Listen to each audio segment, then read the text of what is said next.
Assalamualaikum warahmatullahi wabarakatuh. Salam sejahtera untuk kita semua. Semoga dalam hari-hari kita menjalankan aktivitas sehari-hari kita dapat mendapatkan berkah kemuliaan dari Allah Subhanahu wa Ta'ala. Oke, ketemu lagi di channelnya Mbah Gambar. Bahwasanya di konten kali ini, di momen kali ini, kita akan sama-sama belajar tentang keteladanan sifat-sifat Rasulullah baginda Muhammad Sallallahu Alaihi Wasallam. Seperti itu.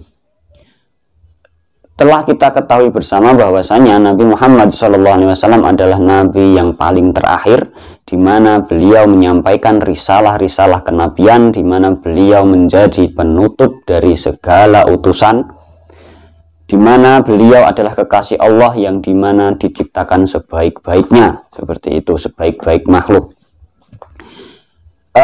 Apa saja kemudian yang menjadi sifat beliau baginda Muhammad SAW yang patut kita teladani? Ada beberapa sifat yang wajib yang ada pada diri beliau. Kita belajar bersama-sama pada kesempatan kali ini tentang sifat-sifat wajib bagi Rasul pada Rasulullah Muhammad SAW. Itu. Yang pertama adalah sidik. Apa itu sidik? Sidik berarti benar. Benar dalam artian di sini adalah benar secara perbuatan dan juga benar secara perkataan. Tidak mungkin Rasulullah menjalankan sesuatu dalam hidupnya itu melakukan sebuah hal yang berbeda dari perkataan dengan perbuatannya. Seumpama Nabi Muhammad mengatakan A, tidak mungkin beliau melakukan B. Artinya, perkataan yang benar sejalan dengan perbuatan yang benar juga. Seperti itu. Ini berbeda dengan yang terjadi pada kita pada umumnya. Saya sendiri kadang juga tidak mampu untuk mengatakan bahwasanya ini kebenaran, kemudian menjalankannya dengan benar juga. Pasti kita sebagai manusia yang biasa-biasa saja, yang dalam seluruh hidupnya mencoba untuk menjadi orang yang benar. Dalam artian di sini adalah kita sebagai manusia biasa pasti melakukan kesalahan.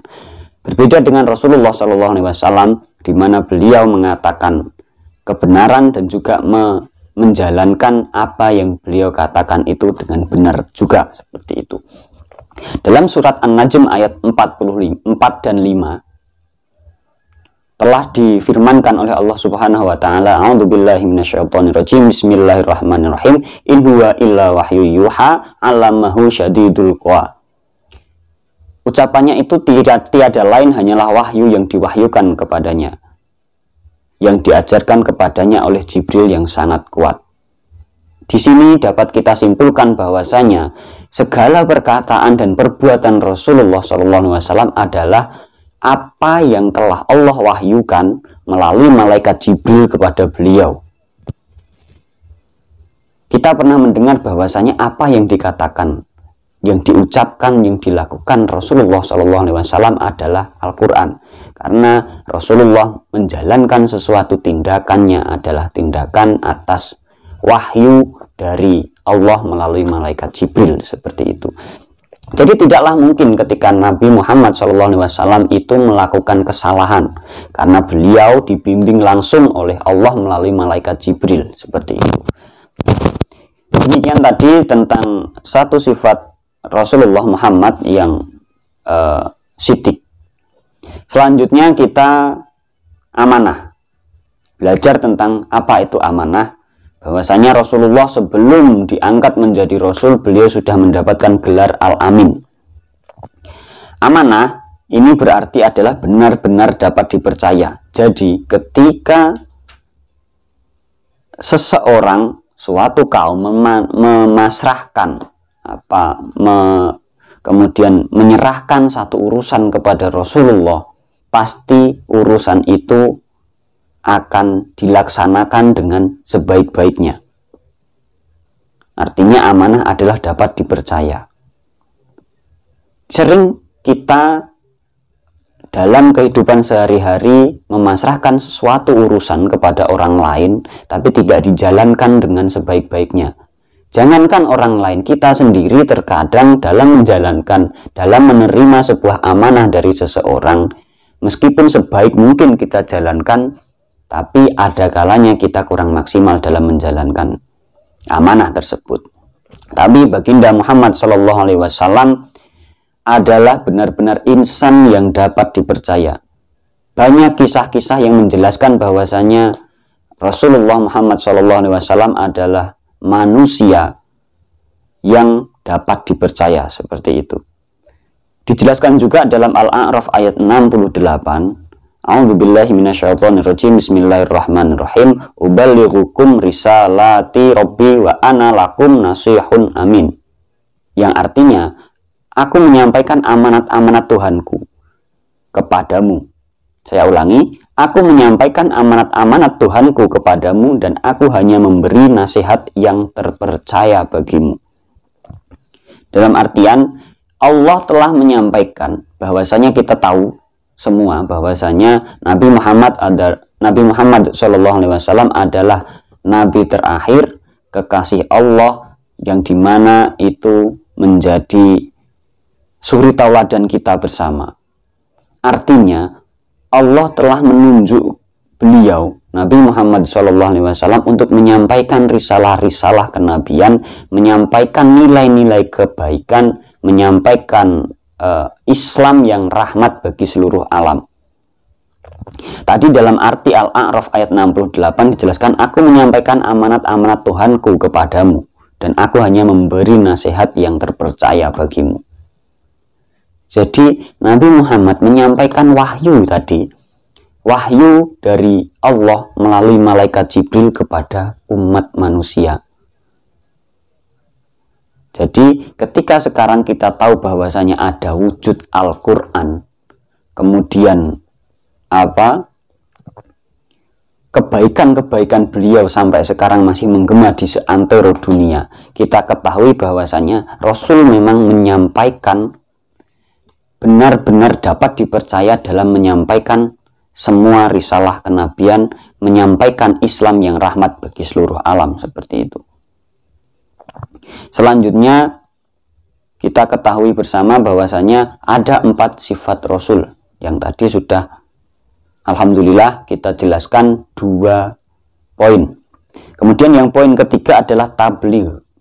Tabligh artinya menyampaikan. Apa saja yang kemudian disampaikan, bagaimana arti dari tabligh ini yang selanjutnya. Segala firman Allah yang ditunjukkan oleh manusia disampaikan oleh Nabi. Segala firman Allah yang ditujukan kepada manusia disampaikan oleh Nabi. Tidak ada yang disembunyikan meskipun itu menyinggung Nabi. Jadi apapun yang dikatakan, apapun yang difirmankan Allah, pasti Nabi Muhammad itu sampaikan kepada umat Islam. Tidak ada yang ditutup-tutupi, tidak ada yang dikurang-kurangi. Mustahil ketika Rasulullah kemudian menyampaikan, ketika Tuhan menyampaikan ayat, kemudian Nabi menguranginya ataupun menambahinya. Itu tidak mungkin, karena Nabi mempunyai sifat tabligh yang berarti menyampaikan apapun yang disampaikan Allah, yang ditujukan kepada manusia, disampaikan kepada melalui Nabi Muhammad dengan sebenar-benarnya tanpa dikurangi ataupun ditambahi sedikit pun. Jadi itu tadi, tabligh menyampaikan, dan juga mustahil bagi Nabi untuk tidak menyampaikan apa yang diwahyukan Allah kepada kita semua, seperti itu. Yang terakhir adalah fatonah. Fatonah itu cerdas. Mustahil Nabi itu bodoh. Bodoh itu jahil. Karena kita sering mendengar bahwasanya sholawat serta salam mari kita haturkan kepada junjungan kita Nabi Agung Muhammad SAW, yang membawa kita dari zaman jahiliyah, yang artinya adalah zaman kebodohan, menuju zaman yang terang benderang. Seringkali kita mendengar MC, terus kemudian mubaligh, kemudian para orang yang sering melakukan sambutan dengan mukadimah seperti itu. Artinya Nabi itu cerdas. Bagaimana kita menganggap bahwasanya Nabi itu bodoh? Tidak mungkin Nabi itu bodoh, karena kita sudah jelas bahwasanya zaman dahulu ada beberapa kejadian-kejadian di zaman jahiliyah yang sekarang sudah tidak ada. Perbudakan, kemudian perzinaan, penyembahan terhadap berhala, itu hal-hal yang bodoh. Tapi oleh Nabi dengan datangnya Islam bersama Nabi Muhammad SAW, hal-hal itu dihapuskan. Fakta yang menjelaskan bahwasanya dalam menyampaikan 6.236 ayat Al-Quran, ini menjelaskan bahwasanya hanya orang yang memang cerdas yang dapat menyampaikan hal tersebut. Bayangkan 6.236 ayat Al-Quran disampaikan oleh Nabi Muhammad kepada umat Islam tanpa sedikit pun kesalahan. Ini jelas menandakan bahwasanya Nabi Muhammad adalah insan yang fatonah tadi, cerdas. Kemudian Nabi Muhammad juga mampu menjelaskan firman-firman Allah kepada kaumnya sehingga mau masuk Islam. Artinya orang yang melakukan hal-hal seperti itu, menjelaskan firman-firman Tuhan dikala masyarakat jahiliyah waktu itu, kafir Quraisy, kemudian orang-orang yang belum tahu Islam, yang sudah tertanam dalam pikirannya untuk tentang pemikiran-pemikiran, keyakinan-keyakinan nenek moyangnya. Kemudian datang Islam yang kemudian dibawa oleh Rasulullah Muhammad SAW. Kemudian dijelaskan Islam itu kepada mereka yang notabene adalah orang yang sudah di otaknya terpatri, di hatinya sudah mengeras keyakinan nenek moyangnya. Kemudian sebagian dari mereka hingga saat ini berbondong-bondong masuk Islam. Itu ketika Nabi tidak mempunyai kecerdasan yang luar biasa. Itu tidak akan mungkin. Kita sendiri ketika dalam marketing sebuah produk atau apapun, menjelaskan tentang kelebihan produk kita kepada orang lain pun kita masih belum pandai seperti itu. Karena itu tadi, kecerdasan kita sebagai manusia itu terbatas. Tapi Nabi Muhammad SAW menjelaskan risalah-risalah kenabian, menjelaskan Islam yang rahmat bagi seluruh alam itu dengan baik. Artinya Nabi memang mempunyai kecerdasan, dan hal yang sangat mustahil adalah Nabi mempunyai sifat bodoh seperti itu.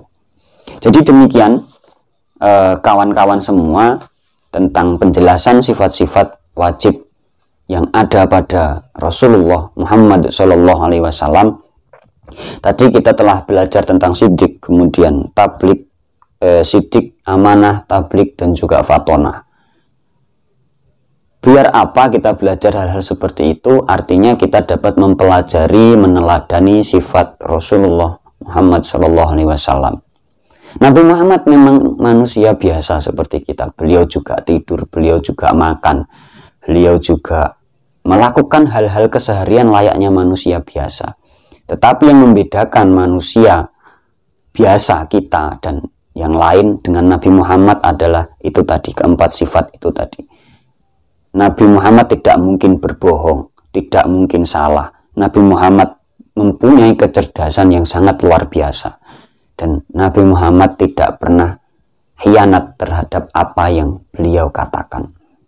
Ada sebuah qasidah yang mengatakan bahwasanya Muhammadun basyarul lakal basyar, bal huwa kal yakuti bainal hajari. Nabi Muhammad, baginda Muhammad SAW adalah manusia layaknya manusia biasa.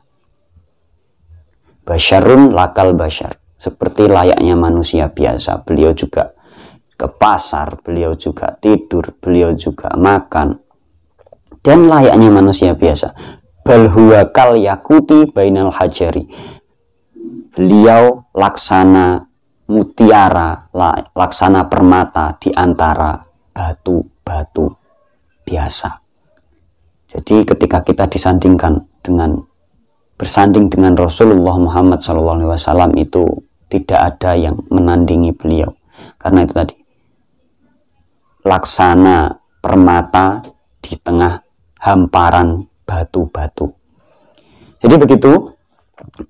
Kemudian di akhir saya ingin menyampaikan bahwasanya jadikan baginda Rasulullah Muhammad SAW sebagai suri tauladan, sebagai idola, agar dalam hidup kita senantiasa meneladani sifat-sifat beliau seperti itu. Oke, saya rasa cukup sekian. Akhirul kalam, wallahul muwaffiq ila aqwamit thoriq. Assalamualaikum warahmatullahi wabarakatuh.